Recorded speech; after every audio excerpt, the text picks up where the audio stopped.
Bienvenue sur Géopulse AZ. Aujourd'hui, on plonge au cœur du Sahel. Trois pays, le Mali, le Burkina Faso et le Niger, ont choisi de rompre avec leurs anciennes alliances pour tracer leur propre voie. Satellites russes, centrales nucléaires et nouveaux symboles. Pourquoi l'Alliance des États du Sahel, AES, se détourne-t-elle des structures francophones pour tendre la main à Moscou? C'est une histoire de souveraineté, de sécurité et de géopolitique. Installez-vous et découvrons ensemble ce changement majeur. Dans cette vidéo, on va décortiquer le virage de l'Alliance des États du Sahel, AES, vers la Russie. Mais d'abord, un peu de contexte. Le Sahel est une vaste bande de terre semi-aride qui traverse l'Afrique du Nord-Ouest. Une région riche en culture, mais secouée par la violence djihadiste et des coups d'État successifs depuis 2020. Les armées maliennes, burkinabais et nigériennes ont renversé leur gouvernement, accusant les dirigeants civils de ne pas contenir les insurgés. Pendant des années, la France et ses alliés occidentaux ont déployé des soldats et des programmes de développement pour stabiliser la région. La Communauté économique des États de l'Afrique de l'Ouest, CEDEAO, et l'Organisation internationale de la francophonie, OIF, étaient des cadres institutionnels clés. Mais aux yeux de nombreux habitants du Sahel, ces interventions n'ont ni mis fin aux attaques djihadistes, ni amélioré l'économie. En septembre 2023, une nouvelle alliance est née. L'Alliance des États du Sahel. Le Mali, le Burkina Faso et le Niger ont décidé de coopérer étroitement en matière de défense, d'économie et de politique étrangère. Quelques mois plus tard, en janvier 2024, ils annoncent leur retrait collectif de la CEDEAO, rejetant progressivement les structures francophones. Ce retrait, effectif en janvier 2025, marque un tournant dans la diplomatie régionale. En parallèle, la Russie multiplie les offres, formation de soldats, livraison de matériel, projets nucléaires, satellites de communication. Elle se positionne comme une alternative aux anciens partenaires occidentaux, perçus comme affaiblis par leurs crises internes et la fatigue de leurs opinions publiques. Dans ce voyage de 20 minutes à peine, nous allons comprendre pourquoi l'AES se tourne vers la Russie, ce que cela implique pour la région et quelles sont les alternatives possibles. Le problème. Une situation sécuritaire et économique désastreuse. Commençons par la sécurité. Depuis 2012, le Mali et ses voisins se battent contre des groupes djihadistes affiliés à Al-Qaïda et à l'État islamique. Ces groupes contrôlent des villages, rançonnent les populations et déstabilisent les États. Malgré la présence de forces françaises, de la mission des Nations Unies MINUSMA et de la force conjointe G5 Sahel, la violence ne cesse de croître. Massacres de civils, enlèvements, attaques contre les forces de sécurité. Les populations rurales perdent confiance et les armées nationales manquent d'équipement et de coordination. En parallèle, l'économie s'essouffle. L'agriculture est perturbée par le changement climatique et l'insécurité. Les jeunes quittent les campagnes pour les villes ou tentent l'exil, et le chômage explose. La promesse d'une vie meilleure s'évapore, alimentant la colère contre les dirigeants et leurs alliés occidentaux. Coup d'État et montée du sentiment anti-France-Afrique. Face à la crise, des militaires prennent le pouvoir. Au Mali en 2020 et 2021. Au Burkina Faso en janvier et septembre 2022, au Niger en juillet 2023. Les putschistes accusent les gouvernements civils de corruption et d'inefficacité et promettent de restaurer la sécurité et de souverainiser leur pays. Ces juntes exploitent un sentiment anticolonial préexistant. De nombreux habitants reprochent à Paris son passé colonial, son soutien à des élites corrompues et ses interventions militaires jugées inefficaces. Les manifestations anti-France-Afrique se multiplient. Les bases militaires françaises sont évacuées du Mali, puis du Burkina Faso et du Niger, et leurs ambassades sont assiégées. Dans ce contexte, la CEDEAO, majoritairement dirigée par des gouvernements civils, impose des sanctions au Mali, puis au Niger. Ces sanctions, fermeture des frontières, suspension des transactions financières, menaces d'intervention militaire, sont perçues comme une ingérence intolérable. Le rejet s'étend au franc CFA et à l'OIF. La rupture avec l'architecture francophone s'inscrit dans un profond désir d'autonomie. L'épuisement des cadres régionaux. La CEDEAO, créée en 1975 pour favoriser l'intégration économique, est devenue, à partir de 2017, un cadre de coopération sécuritaire.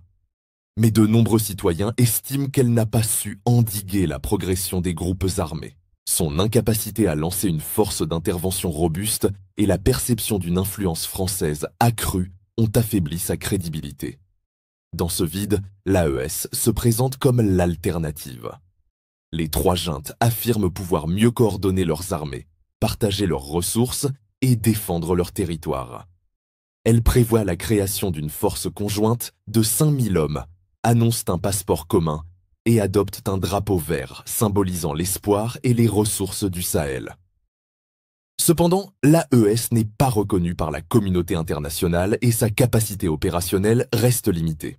Ses membres ont besoin de financement, d'armement et de technologie pour atteindre leurs objectifs. Enjeux sécuritaires. Un partenariat militaire avec Moscou. L'un des principaux défis pour l'AES est de trouver un partenaire militaire capable de fournir armes, formation et soutien logistique. Dès 2022, l'armée malienne a accueilli des mercenaires du groupe Wagner, qui ont partiellement remplacé la présence française. Ce groupe a été accusé de violation des droits humains par certaines institutions occidentales comme l'ONU, Human Rights Watch et Amnesty International, mais il a fourni du matériel et une assistance directe au combat. À partir de 2024, la Russie étend sa coopération. En août 2025, le ministre russe de la Défense annonce un soutien large aux 3 pays de l'AES, comprenant l'armement, la formation et le renseignement. Des accords bilatéraux sont signés avec chaque ministère de la Défense. Moscou y voit une occasion de renforcer sa présence géopolitique, d'exporter des armes et de gagner des alliés au Conseil de sécurité de l'ONU. Pour l'AES, c'est une chance de combler un vide et de disposer d'équipements que la France et les États-Unis ont longtemps refusé de fournir. Toutefois, il est légitime de rester sur ses gardes. La Russie est engagée sur plusieurs fronts, Ukraine, Syrie, Libye, et subit des sanctions internationales. Sa capacité à fournir des équipements modernes et à soutenir l'AES à long terme est incertaine. De plus, la présence de Wagner soulève des préoccupations en matière de droits humains et de souveraineté. Mais ceux qui aujourd'hui soulèvent ces préoccupations sont les mêmes qui étaient silencieux quand le terrorisme gagnait de jour en jour du terrain. Enjeux technologiques. Satellites pour la souveraineté numérique et la sécurité. Un autre enjeu clé est la technologie. Le Sahel manque de télécommunications fiables, de systèmes de surveillance et d'accès aux données météorologiques. Les armées souffrent d'un manque de renseignements et les services publics et privés peinent à connecter les zones rurales et à répondre aux crises humanitaires. En septembre 2024, les ministres de l'AES se réunissent à Bamako et concluent un accord avec Glavkosmos, filiale de l'agence spatiale russe Roscosmos, pour lancer 2 satellites, un de télécommunication et un d'observation. Le premier vise à améliorer la couverture Internet et mobile, à sécuriser les communications militaires et à permettre l'uséducation, l'enseignement en ligne. Aujourd'hui, sur 80,9 millions d'habitants, seulement 17,2 millions ont accès à Internet. Le besoin est immense. Le second satellite, dédié à l'observation de la Terre, peut aider à surveiller les frontières, détecter les mouvements des groupes armés, suivre les flux de réfugiés, cartographier les cultures et évaluer les ressources en eau. En améliorant la collecte de données, l'AES espère mieux gérer ses territoires. En novembre 2024, le Niger signe un contrat supplémentaire pour 3 satellites stratégiques. Les autorités évoquent un déploiement sous 4 ans et insistent sur la formation de techniciens locaux pour garantir l'autonomie. Ilya Tarasenko, chef de Glavkosmos, promet de contribuer à la sécurité et à l'économie régionale. Les enjeux sont multiples. Rompre la dépendance envers les infrastructures occidentales, sécuriser les communications militaires, développer des applications civiles et susciter une fierté nationale. Mais la gestion technique et financière d'un programme spatial est complexe, les coûts réels ne sont pas connus et les capacités locales sont faibles. L'Algérie, avec le soutien de la Chine, a mis 20 ans à lancer son premier satellite d'observation. Le succès de l'AES dépendra de la formation, de la maintenance et de l'utilisation efficace de ses actifs. Enjeu énergétique, le nucléaire pour pallier l'insuffisance électrique. La production d'électricité est un autre défi central. Le Sahel a un fort potentiel solaire, hydroélectrique et éolien, mais les infrastructures manquent. Au Burkina Faso, seulement 22,5% de la population avait accès à l'électricité en 2020. Les coupures sont fréquentes, pénalisant l'industrie et le commerce. En octobre 2023, le Burkina Faso et Rosatom signent un mémorandum pour la construction d'une centrale nucléaire. En mars 2024, ils détaillent un plan de route. Le ministre burkinabé de l'énergie, Yacouba Zabré Gouba, y voit un pas vers la souveraineté énergétique, justifié par les réserves d'uranium du pays. Les Russes annoncent qu'ils formeront les premiers ingénieurs burkinabés à partir de septembre 2024. En juin 2025, le Mali signe à son tour 3 accords avec Moscou sur l'utilisation pacifique de l'énergie nucléaire, la coopération économique et un cadre politique de non-ingérence. Le but ? Diversifier le mix énergétique, attirer des investissements et réduire la dépendance aux importations d'électricité. Le Mali envisage à terme des mini-réacteurs modulaires pour les régions isolées. Cette démarche soulève plusieurs questions.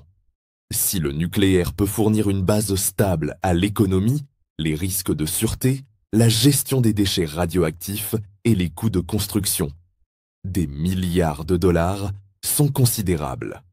Seule l'Afrique du Sud possède une centrale nucléaire sur le continent.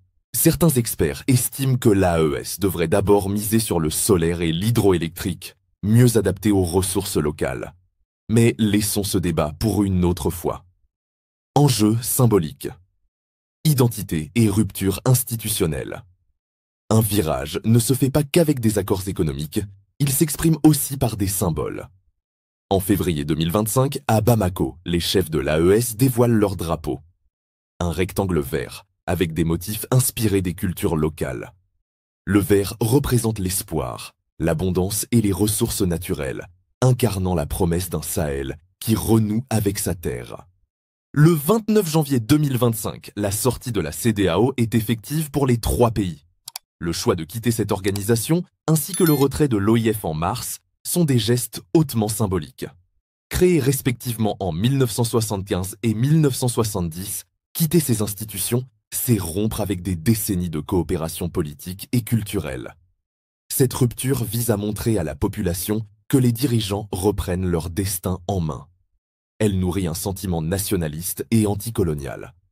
Mais elle s'accompagne de risques. La fermeture des frontières régionales complique les échanges. Les étudiants se retrouvent bloqués et les entreprises voient de leurs débouchés diminuer. L'AES doit élaborer ses propres règles et institutions, un chantier gigantesque. Quels chemins s'ouvrent à l'AES? Quelle trajectoire pour le partenariat avec Moscou? On va aborder 3 scénarios. Central, défavorable et favorable. Scénario 1. Un partenariat pragmatique mais précaire. Dans ce scénario, l'AES obtient des gains concrets mais reste confrontée à de nombreux obstacles. Les satellites sont lancés sous 5 ans. Ils améliorent la connectivité dans les capitales et la surveillance des frontières, mais ne couvrent pas tous les besoins. La formation des techniciens locaux progresse, mais la maintenance reste dépendante de la Russie. La centrale nucléaire burkinabé avance lentement. Faute de financement, le gouvernement opte pour un petit réacteur modulaire plutôt qu'une grande centrale. Le Mali se concentre sur des études de faisabilité. Les coupures de courant persistent, obligeant les pays à investir parallèlement dans le solaire. La force de 5000 hommes est déployée sur plusieurs axes stratégiques, mais ses résultats sont mitigés. Les opérations ponctuelles réduisent l'influence des djihadistes, mais la rébellion se déplace. Les populations rurales continuent de souffrir. Les sanctions occidentales s'allègent légèrement, mais la dépendance à l'égard de la Russie demeure. La diversification vers la Chine ou la Turquie est entamée, mais reste limitée. Scénario 2. Dépendance accrue et isolement. Un scénario défavorable verrait l'AES sombrer dans l'isolement. Les satellites russes ne sont pas livrés à cause des sanctions et de la crise économique en Russie. Les équipements en orbite tombent en panne faute de maintenance. Les communications militaires restent vulnérables, ce qui profite aux djihadistes. Les projets nucléaires sont abandonnés ou reportés. Le Burkina Faso ne parvient pas à lever les fonds. Le Mali est confronté à l'opposition de sa population, inquiète des risques radiologiques. Les coupures de courant s'aggravent et l'économie s'effondre. Sur le plan sécuritaire, la force de 5000 hommes est sous-équipée et manque de coordination. Les djihadistes intensifient leurs attaques. Les sanctions internationales se renforcent, gelant les avoirs et suspendant l'aide humanitaire. La région glisse vers la famine et l'instabilité. Des révoltes éclatent contre les juntes, qui répondent par la répression. L'AES pourrait se désintégrer, chaque pays cherchant à survivre de son côté. Selon l'évolution actuelle des choses, ce scénario est très peu probable. Scénario 3. Consolidation réussie et diversification. Dans un scénario plus optimiste, l'AES se consolide rapidement. La Russie, désireuse de démontrer sa capacité, livre les satellites plus tôt que prévu. L'AES devient capable de relier ses bases militaires par un réseau sécurisé et de suivre les mouvements des groupes armés en temps réel. Les satellites deviennent des symboles de fierté nationale et stimulent l'éducation numérique. En parallèle, le projet de centrale burkinabé serait financé par une combinaison de ressources nationales, notamment issues du secteur minier, de crédits des banques publiques russes et d'investisseurs du Golfe. Les travaux débutent en 2027. Le Mali installe des mini-réacteurs modulaires. Ces projets réduisent les importations d'électricité, favorisent l'industrialisation et attirent des entreprises chinoises. Pékin investit massivement dans les infrastructures. La Turquie fournit des drones de surveillance. La force conjointe se professionnalise. Avec l'appui de formateurs russes, turcs et chinois, elle réduit la violence dans plusieurs provinces. Les flux de réfugiés diminuent. Les trois pays rétablissent des échanges commerciaux avec la CEDEAO, tout en maintenant leur indépendance politique. L'AES devient un modèle de coopération souveraine en Afrique, inspirant d'autres régions en crise. Quelles sont les implications de ce basculement pour le Sahel et pour l'Afrique? Sur le plan énergétique, l'introduction du nucléaire pourrait transformer l'économie. Avec une électricité stable, les villes pourraient s'industrialiser et de nouvelles chaînes de valeur pourraient émerger. Mais cela exige un cadre réglementaire strict, des compétences locales et un financement durable. Les accidents nucléaires, bien que rares, sont potentiellement catastrophiques et l'AES devra mettre en place ses propres mécanismes stricts de contrôle et de sécurité. Sur le plan sécuritaire, l'autonomie de l'AES marque une étape historique. La création d'une force conjointe représente un acte de souveraineté. Géopolitiquement, l'AES devient un terrain de compétition. La Russie y voit un débouché pour ses industries de défense et une occasion de contrer les sanctions occidentales. La France, la Chine, la Turquie et même l'Iran cherchent également à y renforcer leur présence. Cette multipolarité pourrait offrir des marges de manœuvre à l'AES, mais aussi créer des tensions et des conflits d'intérêts. Socio-économiquement, la rupture avec la CEDEAO et l'OIF fragilise l'intégration. Les échanges commerciaux sont perturbés et les économies locales souffrent. L'AES doit investir dans ses propres infrastructures pour compenser la fermeture de certaines frontières. Face à ces défis, plusieurs stratégies peuvent être envisagées. L'AES pourrait diversifier ses partenariats en incluant la Chine et les pays du Golfe. Elle pourrait négocier des accords avec la CEDEAO pour maintenir les flux commerciaux. Elle pourrait investir dans l'éducation, la santé et la résilience climatique pour réduire la tentation de rejoindre les groupes armés. Enfin, elle pourrait promouvoir un dialogue régional pour éviter que la crise ne s'étende. Mais le succès dépendra surtout de la confiance de la population. Les Sahéliens aspirent à la sécurité, à l'emploi et à la dignité. Si les dirigeants de l'AES parviennent à améliorer le niveau de vie, à respecter les droits humains et à construire des institutions inclusives, leur pivot vers la Russie sera perçu comme un succès. Si la violence et la pauvreté persistent, l'alliance pourrait se fissurer et provoquer un rejet populaire. Pensez-vous que le partenariat avec la Russie aidera le Mali, le Burkina Faso et le Niger à vaincre le djihadisme et à développer leur économie? Ou craignez-vous que cette dépendance n'entraîne davantage de problèmes? Laissez-nous un commentaire. Si vous avez aimé cette vidéo, n'hésitez pas à vous abonner à Géopulse AZ et à activer la cloche. Plusieurs fois par semaine, on décrypte les enjeux géopolitiques qui façonnent notre monde. À très bientôt.